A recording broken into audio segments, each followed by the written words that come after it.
மாண்புமிகு உறுப்பினர் doctor D Sathan Thirumalaikumar, மாண்புமிகு நீர்வளத்துறை அமைச்சர் அவர்கள். பேரவைத் தலைவர்களே, இந்த உள்ளாற்றின் குறுக்கே அணை கட்டுவது நிதி நிலைமைக்கு ஏற்ப எடுத்துக் கொள்ளப்படும். மாண்புமிகு உறுப்பினர் டாக்டர் சதன் திருமலைக்குமார். மாண்புமிகு பேரவைத் தலைவர் அவர்களே, எங்கள் தொகுதியில் உள்ள உள்ளாறு என்பது ஒரு சிறப்புமிக்க ஆறு. நம்முடைய மாண்புமிகு அமைச்சர் அவர்களுக்கு என்னை விட நன்றாகவே தெரியும்.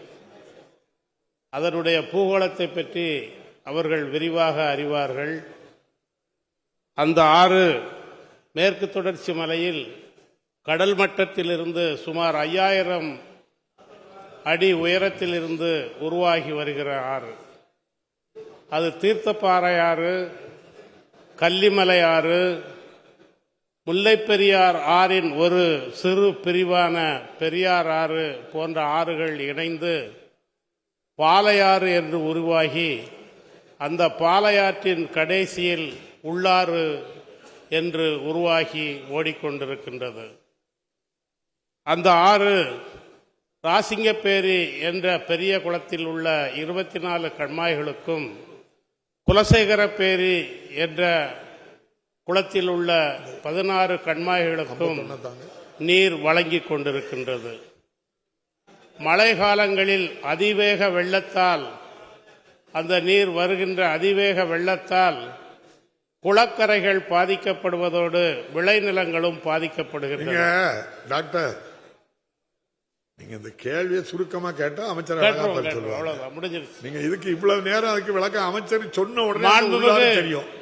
அமைச்சர் அவர்களே 1989 அதை ஆய்வு செய்து அரசு ஆணை பிறப்பிக்கப்பட்டு 1/7/1999 நிர்வாக ஆணை பிறப்பிக்கப்பட்டு 39.220 கோடிக்கு அணை கட்டலாம் என்று முடிவு செய்யப்பட்டது.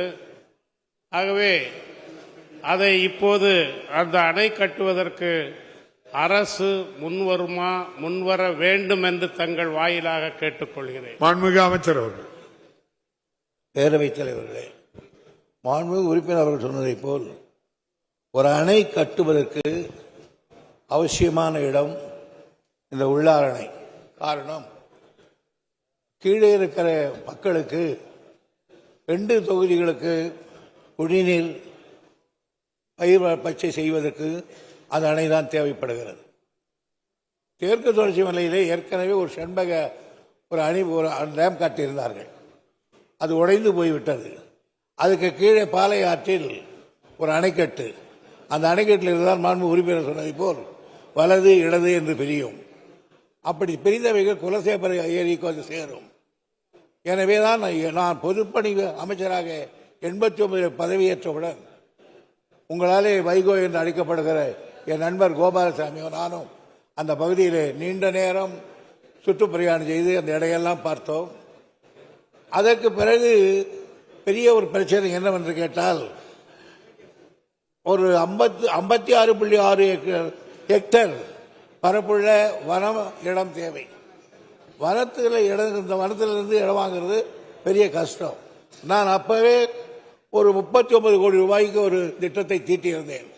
அதுவும் போய் 2வது முறை கட்ட வேண்டும் என்ற உறுதியோடு அதுக்கு 2006 60 கோடி ரூபாய்க்கு ஒரு திட்டம் போட்டு கட்டுவதற்கு அப்பொழுது முயற்சித்தோம். அப்பொழுதும் எங்களுக்கு வனத்துறைக்கு ஈடான நிலத்தை தர முடியாத காரணத்தால் அது நின்று கொண்டே இருக்கிறது. என்ன செய்வது? எப்பொழுதாவது அந்த ஈடான நிலத்தை வனத்துறைக்கு அளித்த பிறகு உடனடியாக இந்த டேம் கட்டுவதற்கு வேண்டிய நடவடிக்கை செய்யப்படும். செய்திகளை உடனுக்குடனும் துல்லியமாகவும் தெரிந்து கொள்ள சப்ஸ்கிரைப் பண்ணுங்க.